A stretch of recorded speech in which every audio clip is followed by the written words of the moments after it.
अब इसमें भी लोग एतराज़ करेंगे कि जी माली ताउन से क्या होता है, बल्कि सारी बातों पे एतराज़ करेंगे कि वहाँ चले जाओ, जिहाद करो।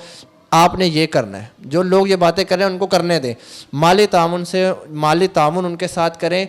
अब इसके अंदर ये चीज़ का ख़ास ख्याल रखें कि आप जिसको पैसे दे रहे हैं उनके लिए वो इदारे नेक हों, उलमा की ज़ेर सरपरस्ती वो चल रहे हों। ये ना हो कि कोई ऐरा गैरा पैसे ले और वो अपने ऊपर ही लगा ले, इस तरह के नहीं। आप दीनी और दुनियावी मालूमात के लिए इस चैनल मोहम्मद उसामा शाह अलवी को सब्सक्राइब करें।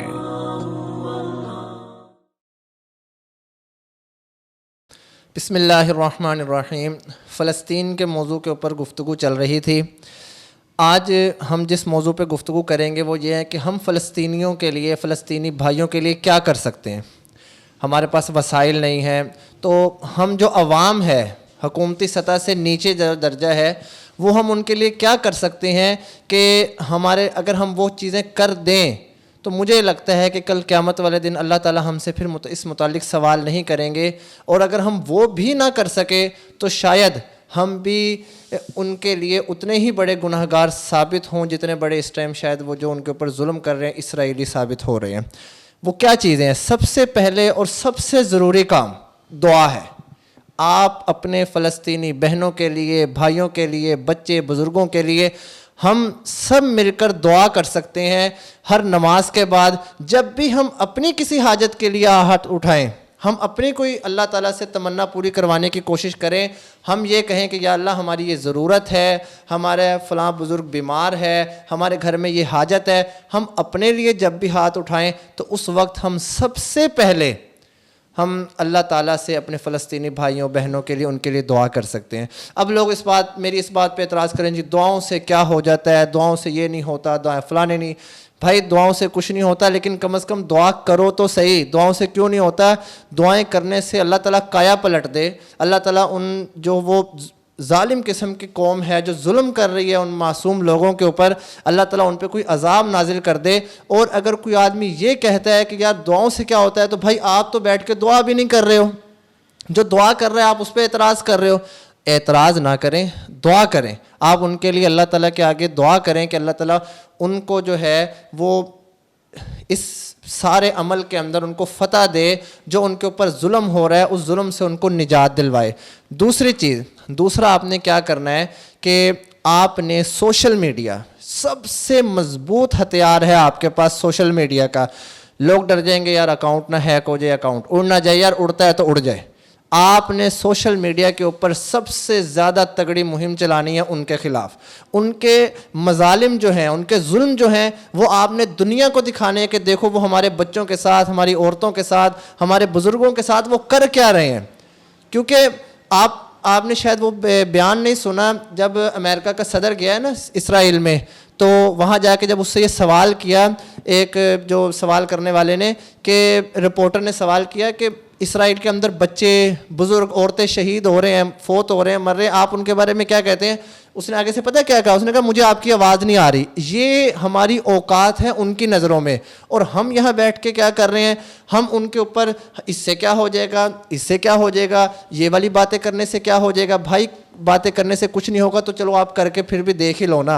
अगर कुछ भी नहीं हो रहा, कुछ हो गया तो बहुत अच्छा है, नहीं कुछ होगा तो कम से कम हम अल्लाह ताला क्या कि ये तो कहेंगे कि अल्लाह जितनी हमारी ताकत थी, जितनी हमारी इस्तेदाद थी, हमने उतनी मेहनत की, हमने उतनी कोशिश की। अगर हम ये भी ना कर सके तो फिर तो हमें अपने आप को मुसलमान कहते हुए भी शर्म आनी चाहिए, हमें इंसान कहते हुए भी शर्म आनी चाहिए कि हम दूसरों की तरफ देख के कहते हैं कि जी इंसानियत है, इंसानियत मज़हब है, इंसानियत ये है। हालांकि इंसानियत मज़हब नहीं, मज़हब दीन इस्लाम है। और अब यहाँ पे आपको बच्चे, बूढ़े और औरतें शहीद होते हुए क्या उन लोगों को नज़र नहीं आ रहे? वो इस चीज़ की तरफ ध्यान ही नहीं दे रहे। लिहाजा दूसरा अहम काम क्या है कि सोशल मीडिया के ऊपर आप मुहिम चलाएं, उनके मजालिम दुनिया को दिखाएं कि वो दुनिया, पता चले दुनिया को कि ये बेचारे इन मजलूम लोगों के साथ कर क्या रहे हैं। तीसरी चीज़ है आप उनकी चीज़ों का बाइकाट करें। इंशाल्लाह हम इसके मुतालिक, यानी कि बाइकाट करने के मुतालिक हम एक अलग कल इंशाल्लाह वीडियो बनाएंगे। कल जो बयान डालेंगे वो इसके मुतालिक होगा। लेकिन तीसरी चीज़ ये है कि आप उनकी चीज़ों का बाइकाट करें। जितनी भी उनकी चीज़ें, उनकी प्रोडक्ट हैं, आप उनको छोड़ें। जो आपकी मुकामी चीज़ें हैं, जिसको देसी कहते हैं, पाकिस्तान की अपनी चीज़ें हैं, आप उनको इस्तेमाल में लाएँ।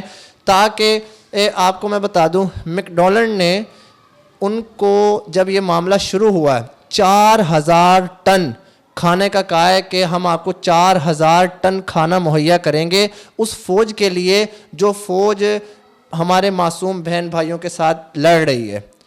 ये उनको उन्होंने कहा है। तो अब आप याद रखें कि अगर आप मैकडॉनल्ड के बर्गर खाते हैं, पिज़्ज़े खाते हैं, शवारमे खा रहे हैं, उनको पैसा दे रहे हैं, तो दर हकीकत आप उनको पैसा नहीं दे रहे, आप उन लोगों को पैसा दे रहे हैं जो आपके बहन भाइयों के ऊपर जुल्म कर रहा है और आपके बहन भाइयों को शहीद कर रहा है।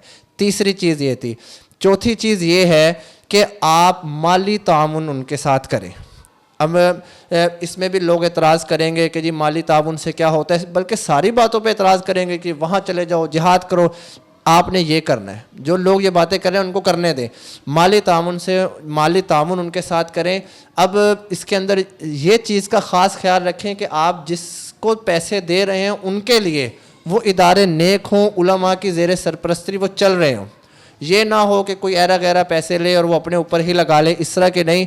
आप उस तरह के इदारों को दे, जैसे कराची के अंदर दारुल उलूम कराची वाले हैं, बहुत बड़े बड़े इदारे जो हैं, जामिअतुर रशीद वाले हैं, ये सारे काम कर रहे हैं। तो आप इनके साथ ताउन करें, इनको दें, ताकि ये आपकी जो इमदाद है वो हकीकी लोगों तक पहुँचाएँ, ख़ुद उसको जो है ना हड़प ना कर सकें।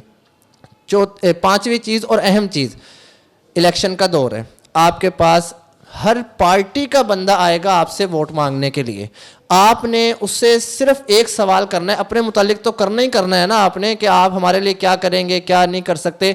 आपने उससे ये भी पूछना है आप फ़लस्तीनी बहन भाइयों के लिए क्या कर सकते हैं। आपकी हुकूमत ने जब से उन पर जुल्म हो रहा है, आपकी हुकूमत ने उनके लिए क्या इकदाम किया है, आपने कितने बयान जारी किए हैं, आपने हुकूमती सतह के ऊपर हमारे उन बहन भाइयों के लिए क्या क्या कदम उठाए हैं। आप कम से कम उनसे ये सवाल ज़रूर करें, और जो आपको उस सवाल के जवाब में मुतमईन ना कर सके आप उसको वोट ना दें। क्योंकि आप जिसको वोट डाल रहे होंगे, याद रखें कि कल क़यामत वाले दिन अगर उसने आपके ख़िलाफ़ या आपके दीन इस्लाम के ख़िलाफ़ कोई भी कदम उठाया है तो वो इसी तरह होगा कि वो आपने कदम उठाया, क्योंकि आपने ही उसको उस बड़े मकाम तक पहुँचाया था। आपसे ही अल्लाह ताला सवाल पहले करेंगे, शायद उससे बाद में करें। वो जो मर्ज़ी गुनाह करता रहेगा, उसका सारा का सारा गुनाह आपके सर चढ़ता रहेगा। इसलिए आप, और पाँचवीं आखिरी चीज़ बल्कि कि यही इसी के मुतालिक है कि हुकूमती सतह के ऊपर, हुकूमत के ऊपर ज़ोर डालना चाहिए कि देखें जो हमारी इस्तेदाद है ना, वो यही है जो मैंने 4-5 चीज़ें आपको गिनवा दी। हमसे इस मुतालिक सवाल नहीं होगा। अगर हम ये 4-5 चीज़ें कर देंगे तो इंशाल्लाह उम्मीद है कि इससे ज़्यादा हमसे कोई सवाल नहीं होगा। लेकिन हुकूमत से इस चीज़ों के मुतालिक सवाल नहीं होगा। हुकूमत से नहीं पूछा जाएगा कि आपने कोई दुआ की थी, नहीं, उनकी चीज़ें कुछ और हैं। मैं एक छोटी सी आपको मिसाल दूं। एक दफ़ा एक मस्जिद के अंदर एक इमाम साहब ने तकरीर की। तकरीर करने के बाद ये कहा कि मस्जिद के अंदर जो है ना झाड़ू के पैसे नहीं हैं, मस्जिद के अंदर जो है बिजली के पैसे नहीं हैं, हम जो है ना चंदे की अपील करते हैं, ये करते हैं, वो करते हैं, ताकि जो है ना खादिम नहीं रखा जाता, खादिम आए वो सफाई करे।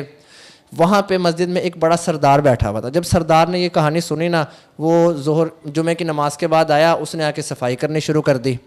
जो मस्जिद के इमाम साहब थे उन्होंने जाके उसके हाथ पकड़ा, झाड़ू पकड़ी, उससे कहा कि सर आपका ये काम नहीं है, आपका काम झाड़ू देना नहीं है, आपका जो लेवल है आपने उस मुताबिक मस्जिद की इमदाद करनी है। आप पैसों के ज़रिए मस्जिद की इमदाद कर सकते हैं, झाड़ू देना हम जैसों का काम है जो छोटा तबका है। लिहाजा जो आदमी जिस लेवल पे है उसने उस लेवल के मुताबिक अगलों की मदद करनी है। हम जिस लेवल पे बैठे में हम इंशाल्लाह उसके मुताबिक करेंगे। और अल्लाह ताला कभी भी किसी इंसान से उसकी ताकत से ज़्यादा सवाल नहीं करते। जो हमारी ताकत है अल्लाह ताला हमसे उसी मुतालिक ही सवाल करेंगे, उससे ज़्यादा अल्लाह ताला हमसे सवाल नहीं करेंगे। और आपने बस ये 4-5 चीज़ों का ख़ास तौर पे ख्याल रखना है। याद रखें कि दुनिया की मोहब्बत के अंदर इतने ना मगन हो जाएं कि आप आखिरत को भूल जाएं। वहन कहते हैं ना, हदीस में आता है वहन, यानी कि जिसको इंसान को माल दुनिया की मोहब्बत पैदा हो जाए और आखिरत और मौत उसके बिल्कुल नफ़रत हो जाए, वो भूल जाएगा कुछ है भी। इस तरह के वहन आप ना अपने दिल के अंदर, अपने दिलों को वहन में मुब्तला ना करें और ख़ुद भी वहन वाले इंसान ना बने। आप आखिरत की मोहब्बत पैदा करें। कल हमने मरना है, अल्लाह को जवाबदेह होना है। अल्लाह ताला हमसे फ़लस्तीनी बहन भाइयों के मुतालिक ज़रूर सवाल करेंगे कि तुमने क्या किया। काश हमारे पास उस वक्त कहने के लिए कुछ एक बात भी हो कि हमने ये किया, हमने ये किया, तो फिर शायद हमारे लिए वही निजात का ज़रिया बन जाए, वरना हमारे लिए आखिरत बड़ी ही ख़तरनाक और दर्दनाक होगी। अल्लाह ताला से दुआ है कि अल्लाह ताला हमें जो भी कुछ मैंने कहा है उस पर अमल करने की और उसको ज़्यादा से ज़्यादा आगे शेयर भी करें। आप ज़रूर शेयर करें, ये अच्छी बातें हैं। अगर आप इसको शेयर करेंगे तो इंशाअल्लाह लोगों तक पहुँचेंगे। अगर लोग भी इससे बच रहे हैं तो हमें इसका बड़ा फ़ायदा होगा। वमा अलैना इल्लल बलागुल मुबीन। दीनी और दुनियावी मालूमात के लिए इस चैनल मोहम्मद उसामा शाह अलवी को सब्सक्राइब करें।